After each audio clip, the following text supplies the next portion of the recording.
Chaudhary insurance tech support YouTube channel में आप सभी का स्वागत करता हूं। अगर आपने हमारे चैनल को सब्सक्राइब नहीं किया तो पहले सब्सक्राइब कर लें, ताकि हमारे चैनल पर सहारा इंडिया, LIC, मईजी को मईजी के स्टार हेल्थ और पर्लवाइन इंटरनेशनल बैंक के बारे में सही जानकारी हासिल होगी, वो भी हिंदी में। साथ ही साथ दोस्तों, अगर अभी तक आपने हमारे चैनल से नहीं जुड़े हैं, टेलीग्राम ऐप और फेसबुक पर भी आप जुड़ सकते हैं और सारी वीडियो आप तक पहुँचेगा, वो भी हिंदी में। सबसे पहले दोस्तों, आज अनंत चतुर्दशी है। इसकी आप हमारे चैनल से जुड़े हुए सभी भाइयों बंधुओं को हार्दिक शुभकामनाएं। आज का वीडियो सहारा से भी विवाद से लेकर प्रस्तुत कर रहा हूं। थोड़ा वीडियो बड़ा होगा, वीडियो को अंत तक जरूर देखेंगे और चैनल पर बने रहने के लिए लाइक और सब्सक्राइब करेंगे। सहारा ब्रेकिंग न्यूज 2023।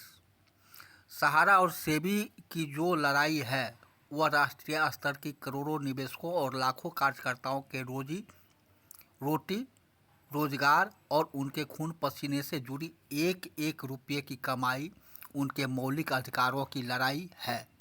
क्या किसी व्यक्ति या संस्थान को सरकारी नियामक सेबी के द्वारा मात्र यह कहकर देश भर की करोड़ों देशवासी निवेशकों और कार्यकर्ताओं के बीच प्रसारित कर देना ठीक था कि सहारा की या किसी अन्य कंपनी में जांच करने के बाद उसमें फ्रॉड पाया गया या उसमें बहुत सी गड़बड़ियां पाई गई है और उस कंपनी की सारी गतिविधियों को प्रतिबंधित करके उसे सभी 3 करोड़ देशवासी निवेशकों को 15% ब्याज के साथ उन्हें कंपनी को वापस करने का सख्त निर्देश जारी कर देना ही उचित होगा?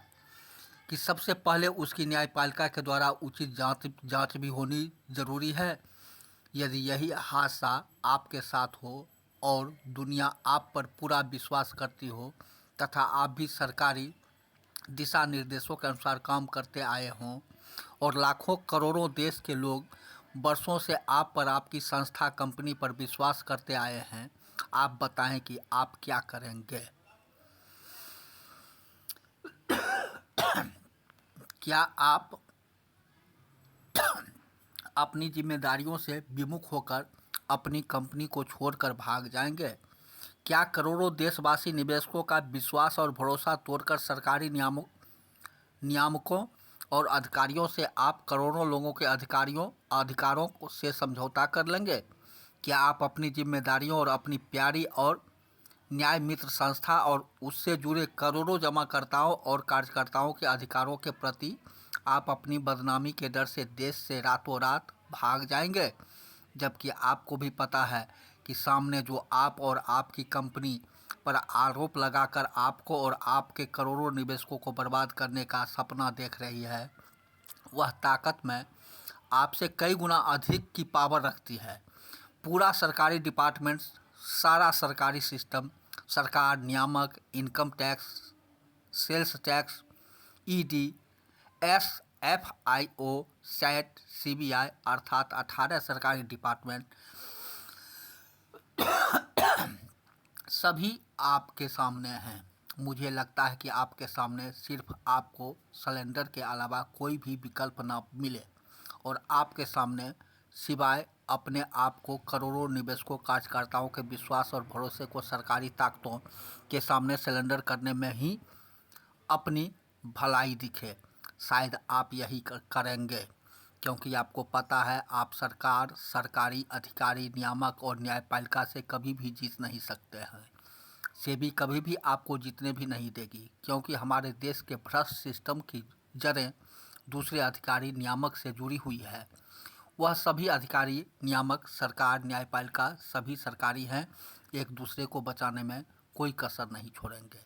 किंतु आप एकमात्र अकेले साथ ही करोड़ों देशवासी निवेशक और लाखों कार्यकर्ता आपसे और आपकी कंपनी से जुड़े हुए हैं। आपके सामने घनघोर अंधेरा छा जाएगा, कुछ समझ नहीं आ रहा होगा। आप या तो आत्महत्या की सोचेंगे या फिर से भी सरकार से सेटिंग करके अपने आप को अन्य देश में शिफ्ट करने का प्रस्ताव सेबी या सरकार से करने की जुगत में होंगे। किंतु सहारा इंडिया परिवार और उसके मुखिया ने ऐसा बिल्कुल भी नहीं किया, बल्कि इस सेबी और सरकारी सर्वोच्च पदों पर बैठे अपूर्व शक्तियों और ताकतों के मालिकों को यह समझाने के लिए कि उनके खिलाफ़ मोर्चा खोल दिया है कि तुम्हारे मात्र फ्रॉड कहने से हम फ्रॉड या हमारी स्कीम या फिर हम हमारे करोड़ों जमाकर्ता और लाखों कार्यकर्ता तथा हमारी कंपनियां फ्रॉड नहीं हो सकती है,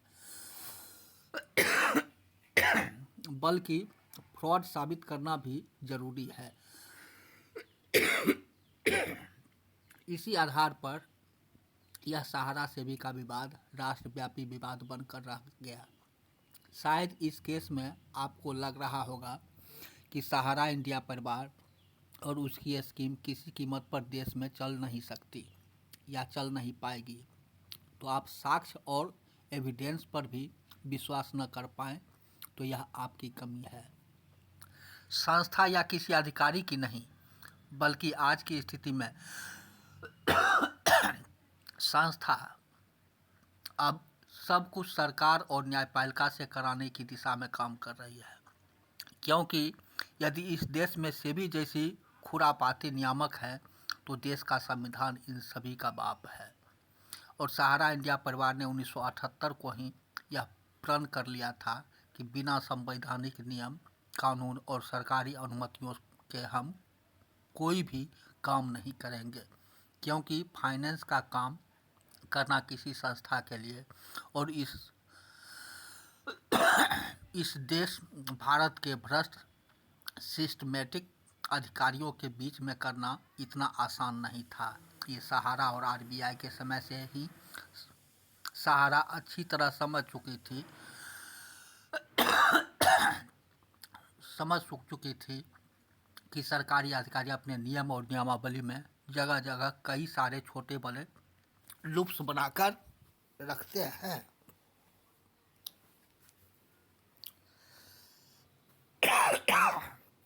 सहारा को जो टेक्निकली समझ गया है वह समय का इंतज़ार कर रहा है, जो आज भी नहीं समझा वह मूर्ख बना सवाल पर सवाल खड़े कर रहा है। सहारा इंडिया परिवार की असली ताकत और नतीजे का थोड़ा सा इंतज़ार तो करना ही पड़ेगा, क्योंकि मामला पूर्व सरकार, सरकारी नियामक सेबी और भ्रष्ट सिस्टम की वजह से उलझा है।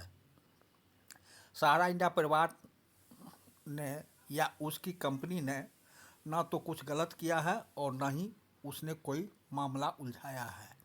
अतः चिंता सेबी, सरकार और न्यायपालिका को करना है, सहारा को नहीं। सहारा इंडिया परिवार तो अपनी बर्बादी का हिसाब किताब लेने के लिए अभी इंतजार में बैठी है। जिम्मेदार अधिकारी जिन्होंने दूषित इरादों की पूर्ति के लिए देश की आर्थिक वृद्धि, देश की उन्नति, प्रगति और करोड़ों देशवासियों के अधिकारों का हनन किया है, वह देश के सामने आकर उसकी क्षतिपूर्ति करें। सहारा इंडिया परिवार आज वहाँ पर विजय पताका लिए खड़ी है और आप कह रहे हैं कि 2024 में सहारा का सब कुछ खत्म हो जाएगा। आप या आपकी सरकार या देश में हमारी खाकर हमारी बजाने वाले भ्रष्ट सिस्टम के अधिकारी हम सहारियन को खत्म कर सकते हैं क्या? आप शायद इस जगह होते तो शायद ऊपर होते या विजय माल्या, नीरव मोदी की तरह विदेश शिफ्ट हो गए रहते। अतः अपनी जानकारी आप अपने पास अपने बचाव के लिए रखें। सहारा निवेशकों और कार्यकर्ताओं के लिए आज भी सरकार, न्यायपालिका एवं सहारा इंडिया परिवार जिंदा है। दोस्तों, यह कहीं से मुझे रिटर्न में मिला था, जिसे मैं आप लोगों के सामने में प्रस्तुत किया हूँ। हमारे चैनल का लिंक है insurance tech support YouTube channel, इसे लाइक और सब्सक्राइब करेंगे। अगले वीडियो में मैं कुछ नई चीज़ें लेकर आऊँगा। आज के लिए इतना ही, धन्यवाद।